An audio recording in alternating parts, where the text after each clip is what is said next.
नमस्कार बच्चों, आपने पढ़ा अशोक धर्म प्रचारक के रूप में। और अब जो टॉपिक है वो है अशोक का धम्म। तो आपके मन में विचार आया होगा कि धर्म और धम्म क्या है। तो धर्म और धम्म में अंतर है। धर्म जो कि किसी संप्रदाय विशेष को मानना, जैसे कि कोई बौद्ध धर्म को मानता है, कोई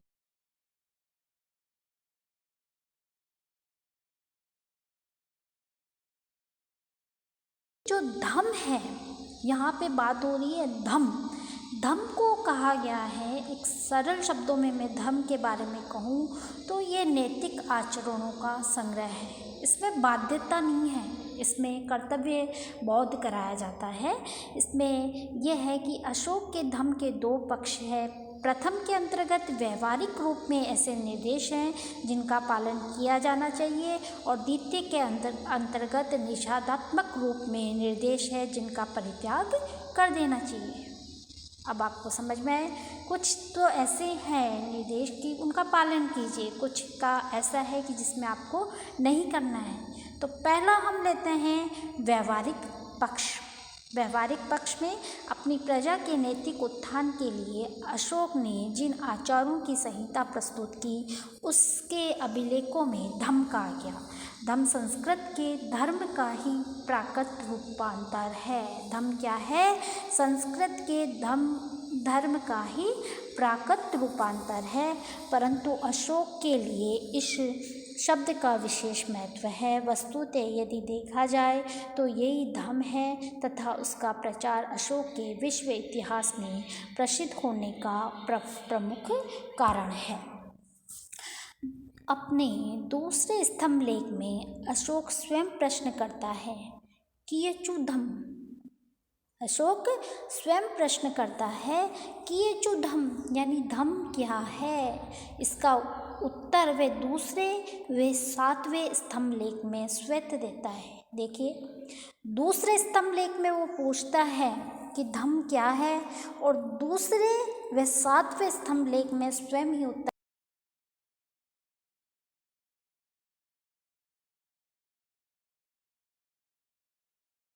इस प्रकार उसने बताया है कि अपिशनत बहुकायन दयादाने सच सोचाय मादद साध्वच। अर्थात धम्म है वो अल्प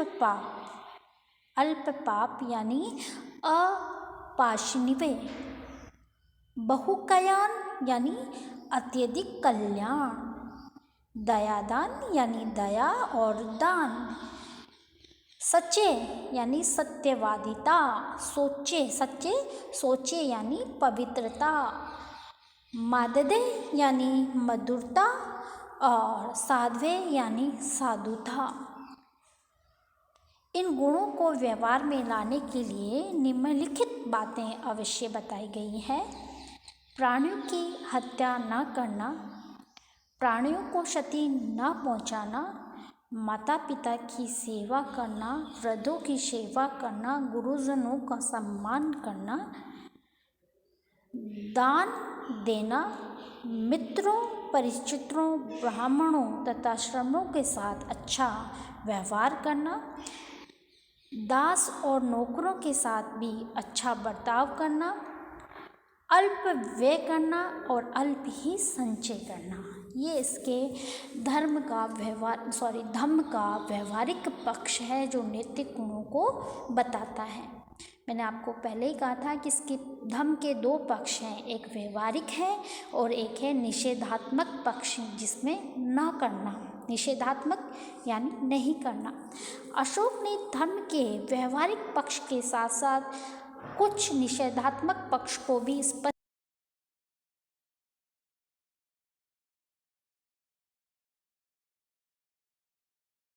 उन्नति के मार्ग में बाधक होते हैं। इन्हें अशिनव शब्दों में व्यक्त किया गया है। अशिनव को अशोक तीसरे स्तंभ लेख में पाप कहता है। मनुष्य अशिनव के कारण सद्गुणों में विचलित हो जाता है। उसके अनुसार निम्नलिखित दुर्गुणों से अशिनव हो जाता है, यानी प्रचंडता, निष्ठुरता, क्रोध, घमंड और ईर्ष्या अगर अपन किसी से करते हैं तो ये भी उसके नाश का कारण है। धम्म तथा उसके उपादान अशोक को बहुत प्रिय थे। साधारण मनुष्य में धम्म को बोधगम्य बनाने के उद्देश्य से वे इसकी तुलना भौतिक जीवन के विभिन्न आचरणों से करते हैं तथा धम्म को उनमें सर्वश्रेष्ठ घोषित करते हैं। नव्य शिलालेख में वे मानव जीवन के विविध अवसरों पर किए जाने वाले मंगलों का उल्लेख करता है तथा उन्हें अलफल बनाने वाला बताता है। उनके अनुसार धम्म मंगल महाफल वाला है। वे दास तथा नौकरों के साथ उचित व्यवहार, गुरुजनों के प्रति आदर, प्राणियों के प्रति दया आदि आचरणों में उन्हें प्रकट होता है। अशोक ने अपने 11वें शिलालेख में धम्मदान की तुलना सामान्य ज्ञान से की है तथा धम्मदान को श्रेष्ठतर बतलाया है। धम्मदान का अर्थ है धम्म का उपदेश देना, धम्म में भाग लेना, धम्म से अपने संबंध रखना। इसी प्रकार 13वें शिलालेख में अशोक सैनिक विजय की तुलना धम्म विजय से करता है।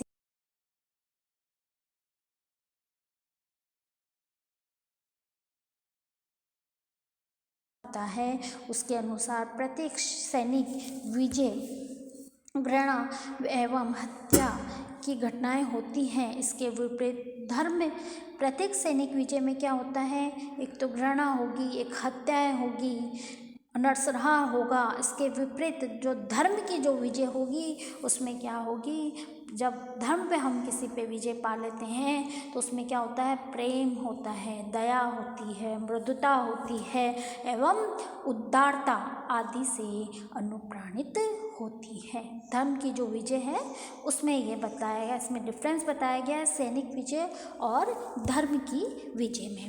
अब विद्वानों में मतभेद है, धम्म के विषय में विद्वानों में मतभेद हैं। उसमें हम देखते हैं कि अशोक के धम्म के व्यवहारिक एवं निषेधात्मक पक्ष पर चर्चा से ये बात तो स्पष्ट है कि अशोक के धम्म के अंतर्गत जिन सामाजिक एवं नैतिक आचारों का समावेश किया गया है वही है जिन्हें सभी संप्रदाय समान रूप में श्रद्धेय मानते हैं। धम्म की सरलता और सार्वजनिकता ने इसके स्वरूप को एक पहेली बना दिया है। स्पष्टतः इसमें किसी भी दार्शनिक अथवा तत्व मीमांसीय प्रश्न की समीक्षा नहीं हुई है। इसमें न तो महात्मा बुद्ध के 4 आर्य सत्यों का उल्लेख है, न ही अष्टांगिक मार्ग का, न ही आत्मा और परमात्मा संबंधी अवधारणाएं। अतः विद्वानों ने धम्म को भिन्न भिन्न रूपों में देखा है। तो पहले हम लेते हैं डॉक्टर फ्लिट का मत। फ्लिट इसे राजधर्म मानते हैं जिसका विधान अशोक ने अपने राज्य कर्मचारियों को पालनार्थ किया था, किंतु इस प्रकार का निष्कर्ष तर्कसंगत नहीं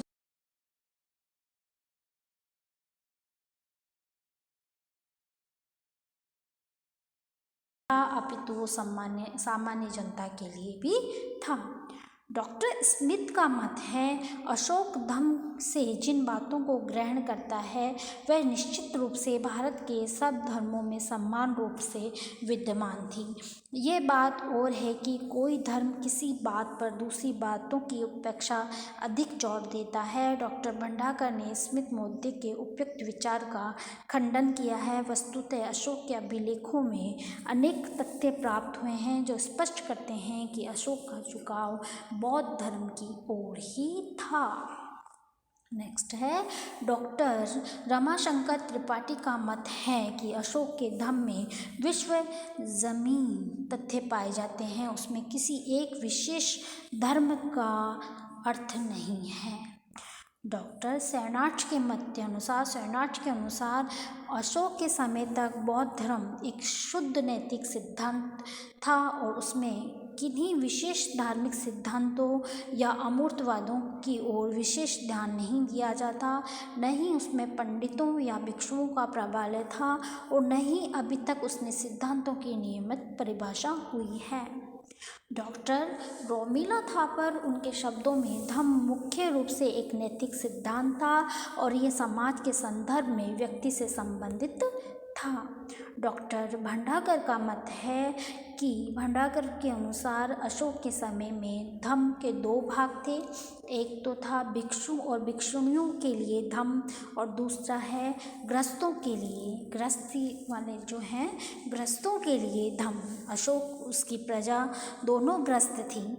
अशोक कोई ब्रह्मचारी नहीं था।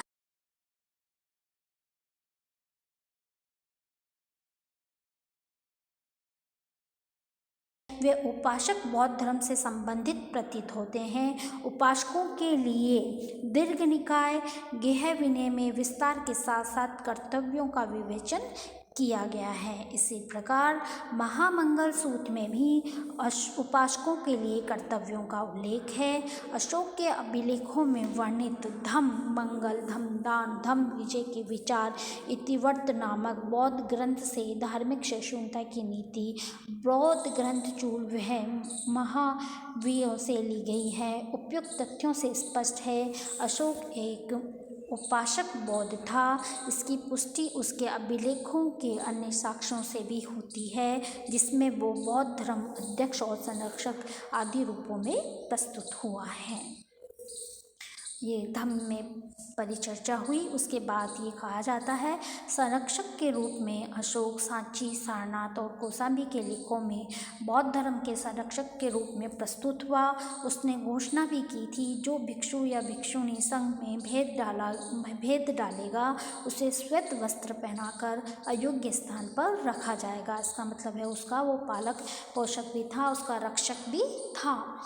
अध्यक्ष के रूप में भाब्रू शिलालेख में अशोक ने बौद्ध धर्म के अध्यक्ष के रूप में धर्म और संघ के प्रति अपनी श्रद्धा व्यक्त की। उसने भिक्षु भिक्षुणियों के अध्ययन के लिए 7 पर्यायों बौद्ध धर्म के अध्ययन का उल्लेख किया।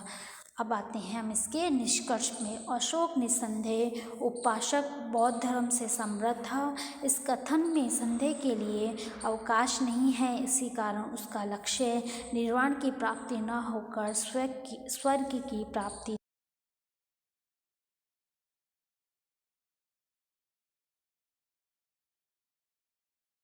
उसके धम्म के संबंध में विद्वानों के मध्य अटकलों का बाजार ग्रम दृष्टिगोचर होता है।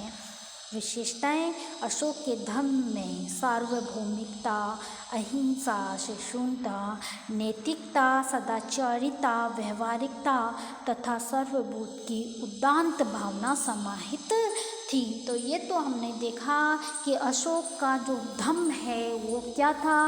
विद्वानों के मतभेद जरूर है, लेकिन एक बात निष्कर्ष रूप में आती है कि धम्म का जो अर्थ है वो किसी राज्य के लिए नहीं या राज्य कर्मचारियों के लिए नहीं। उसका जो धर्म का उसने जो अर्थ बताया है वो हमें इससे यही प्रतीत होता है कि वह नैतिक आचरणों का संग्रह था जिसमें अधिकारों के साथ साथ कर्तव्य बोध भी वो हमें करवाता है। और उसके धम्म में भी आपने देखा उसमें ये कहा है कि हमें किसी के प्रति ईर्ष्या नहीं रखनी है, हमें पाप नहीं करना है, हमें दया रखनी है, हमें सेवा करनी है। तो उसका अर्थ है कि ये नैतिक आचारों का संग्रह था, नैतिक नियमों का संग्रह था। और उसके बाद इसमें आपने देखा कि अशोक संरक्षक के रूप में, अध्यक्ष के रूप में, और इसकी जो विशेषता आई वो ये थी कि ये जो धम्म था वो व्यवहारिक था और सार्वभौमिकता इसकी विशेषता थी। अब है कि अशोक के द्वारा धम्म के प्रचार के लिए क्या उपाय किए गए। तो अशोक ने धर्म प्रचार के लिए बहुत सारे उपाय किए। उसने सबसे पहले धर्म यात्राएं की। अशोक ने बौद्ध धर्म के प्रचार हेतु धर्म यात्राएं आरंभ की। उसने बौद्ध गया की यात्रा अपने अभिषेक के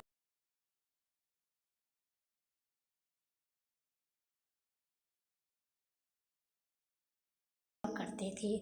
अशोक ने विहार यात्राओं पर प्रतिबंध लगाकर धर्म यात्राएं शुरू की। उसने यात्रा के समय ब्राह्मणों और श्रमणों का दर्शन, दान, वृद्धों का दर्शन, धन से उनके पोषण की व्यवस्था, धर्म का आदर्श तथा धर्म के संबंध में उसने प्रश्नादि किया करते थे।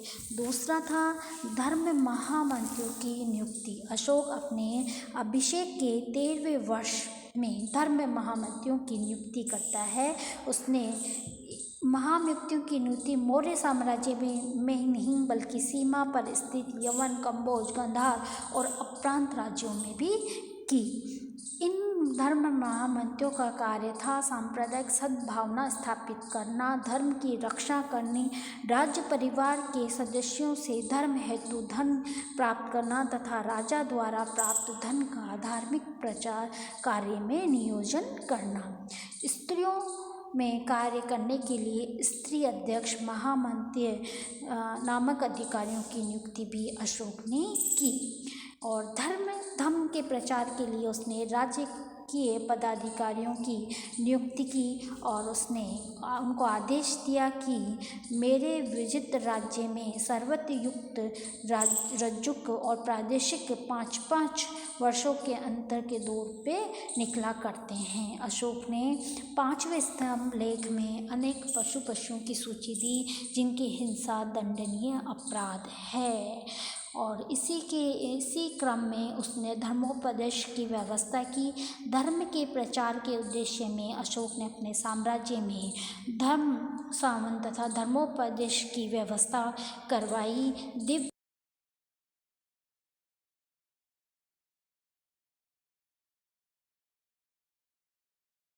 के उद्देश्य से जनता के बीच उन्हें स्वर्गीय सुखों का प्रदर्शन कराया जो मनुष्य को देवत्व प्राप्त करने में स्वर्ग में मिलते हैं।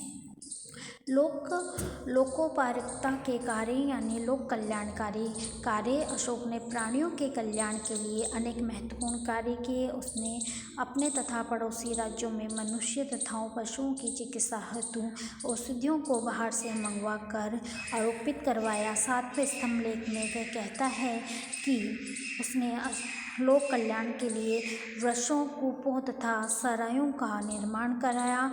अशोक में प्रजा कल्याण की भावना है, उनके कल्याण की वह अभिवृद्धि में रहता है। वो कहता है कि ये मेरी संतान है जो पीड़ित है या वृद्ध है, उन्हें रिहा करने में वह रुचि रखता था। स्पष्ट है अशोक ने अपनी प्रजा को अपनी संतान के समकक्ष माना और इन सभी कार्यों का जनमानस पर अच्छा प्रभाव पड़ा और वह बौद्ध धर्म की ओर आकर्षित भी हुए। धर्म लिपियों का खुदवाना। धर्म के प्रचार में अशोक ने विभिन्न शिलालेखों एवं स्तंभों के ऊपर उसके अनेक सिद्धांतों का उत्कीर्णन करवाया। पाषाणों पर खुदे होने के कारण ये लेख चिरस्थायी हो गए। उसके पर्वती पुत्र पौत्रादि प्रजा के भौतिक व नैतिक लाभ के लिए उनका अनुसरण करने लगे। विदेशों में धर्म प्रचारक मैंने अपने पिछले व्याख्यान में आपको बता चुकी हूँ कि अशोक ने न केवल अपने देश में अपितु विदेशों में भी धर्म प्रचारक के रूप में प्रचारक भेजे। और सिंहली अनुश्रुतियों, दीपवंश व महावंश के अनुसार अशोक के राज्यकाल में धर्म के लिए ही